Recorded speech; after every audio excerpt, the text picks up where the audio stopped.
خپل ځان باندې خپلو بچو باندې رحم وکړي.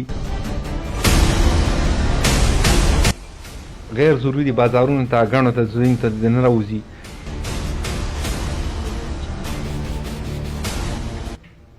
او احتیاطي تدابیر چې ادارې اپناو کړي.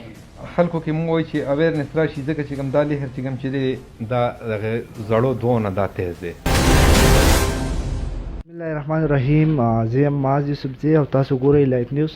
قدرمندو کتونکو دا وخت په تحصیل کې موجود یم. زما سره پخوا کې ناست اسسټنټ کمشنر عبداللطیف صاحب سر د ټایم راکولو یو جهان مننه.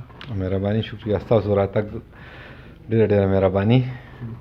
سر دا راته ووایي لاکډاون دی کم کم دوکانونه به کولاوي په دې راته لږ نظر ثاني واچوئ.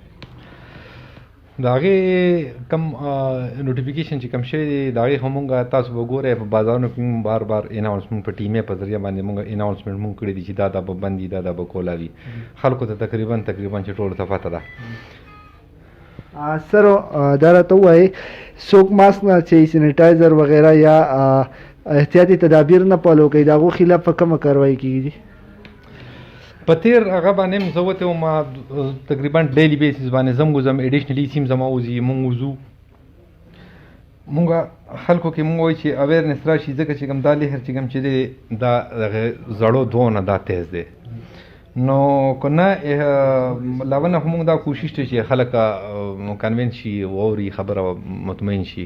که نه کېږي هغې خلاف به مونږ انډیمې ایکټ لاندې مونږ هغې خلاف مونږ کاروایي کوو.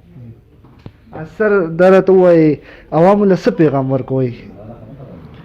عوامو ته خو زموږ دا پیغام دی چې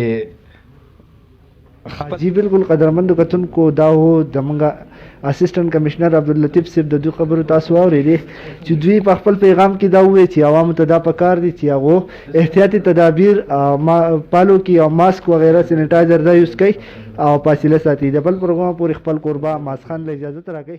الله پامان.